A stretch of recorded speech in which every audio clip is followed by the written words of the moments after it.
Trolls, those big, dumb, and ugly creatures we often encounter in modern fantasy, have become an iconic staple of mythical tales. However, delving into the past, we find that the trolls we know today might have differed significantly in ancient times.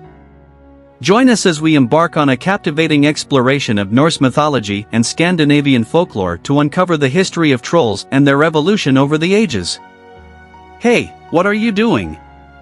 This video is about trolls, not goblins. You had your chance in the goblin video, and you blew it. Now get back in your cage, you filthy little goblin, an annoyed voice exclaimed. I'm not giving you any more money. Last time, you went straight to the casino, you stupid goblin, another voice retorted. Though goblins and trolls might be annoying and incredibly stupid creatures, they, too, recognize a great offer when it smacks them in the face. Speaking of great offers, today's video is sponsored by Honey, a free browser extension that helps you find promo codes and saves money when shopping online. The narrator shared a personal anecdote about needing a new coffee machine and saving money with Honey's assistance. Clearly, even trolls and goblins can appreciate the benefits of a good deal. When discussing trolls, elves, or any supernatural beings from Norse mythology, it's vital to recognize that they may differ substantially from modern fantasy depictions.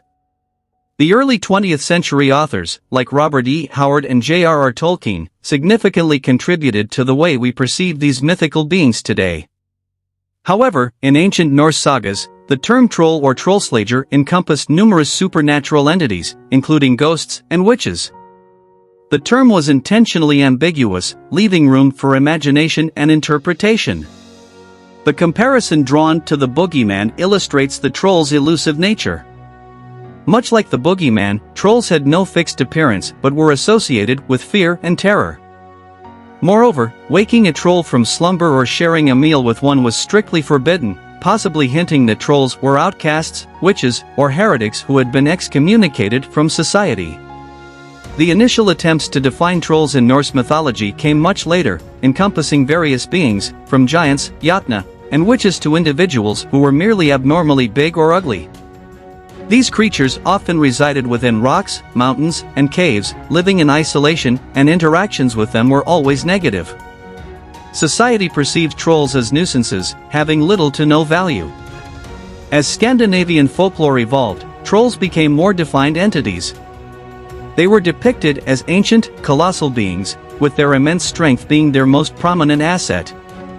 Engaging in a direct confrontation with a troll was deemed ill-advised, considering their preference for feasting on human flesh, as evident in many early tales. Instead, the key to outsmarting a troll was exploiting their slow and dim-witted nature. Once upon a time, as a child, I heard a Norwegian fairy tale called Three Billy Goats Gruff. This story, first published in 1841, continues to be told to this day.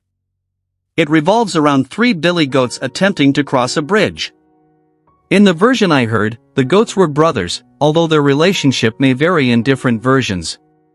The goats lived in a meadow where the grass had depleted, leaving them hungry. They needed to cross the river to reach the next meadow, where the grass was greener.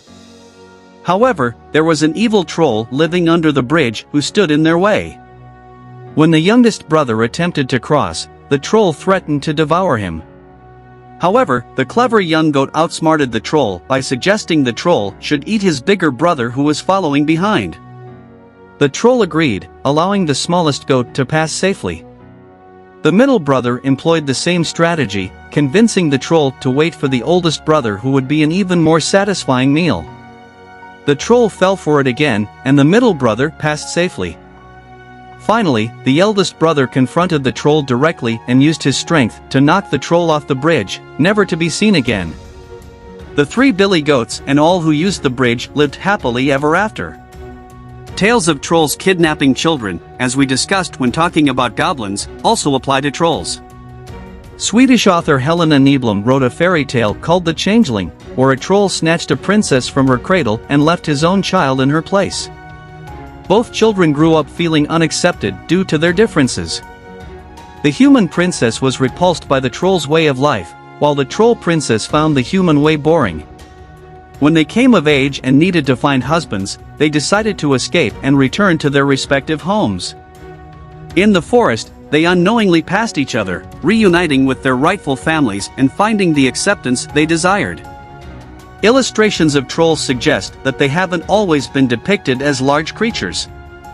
While Swedish trolls are often portrayed as substantial beings, resembling mountains or entire forests, they maintain a connection to nature. It is believed that lightning and thunder would scare trolls away, harkening back to the term troll once being used to describe a giant. As Thor, the god of lightning and thunderstorms, held disdain for giants, the presence of thunder and lightning might indicate his proximity and the potential danger trolls face. Trolls were also known to dislike church bells. When towns and villages were plagued by trolls, ringing the bells would force them to leave. In response, trolls would attack and destroy churches by hurling large rocks and boulders from a distance, avoiding the bells. Scandinavian landmarks sometimes depict large rock formations, said to be remnants of boulders thrown by trolls or trolls themselves turned into stone from gazing at the sun. In Norway and Denmark, there are troll folk and mountain folk. These trolls are smaller in size but can still grow as big as a man. They are said to reside in burial grounds, caves, and other dark places, implying their aversion to sunlight. Considering all this information, we can understand how trolls have evolved over time. Different types of trolls exist, such as mountain trolls, known for their size, and forest trolls, adept at blending into their surroundings. River trolls reside under bridges, while internet trolls, known for their grotesque and unloved nature, seek constant attention. They share characteristics such as being dim-witted, unable to withstand direct sunlight, and having a taste for human flesh. It's interesting to note the changing attitudes towards trolls. Initially, they were depicted as ambiguous figures meant to scare people away in order to keep them at bay. However, over time, trolls became more comical, as seen in early Scandinavian fairy tales where trolls were often the butt of jokes or characters meant to be defeated by the protagonist. In modern fiction and cinema, trolls can be portrayed as either comical or terrifying. As a child, I recall encountering two very different film experiences, the comical troll in the girls' bathroom in the first Harry Potter movie, and the menacing troll in the Mines of Moria in the Fellowship of the Ring. Regardless of how trolls are perceived today, there is no denying their rich and fascinating history. They have undergone transformations, from creatures intended to evoke fear to figures of amusement. Trolls have captivated our imagination, and their varied depictions have contributed to their enduring presence in mythology and fiction.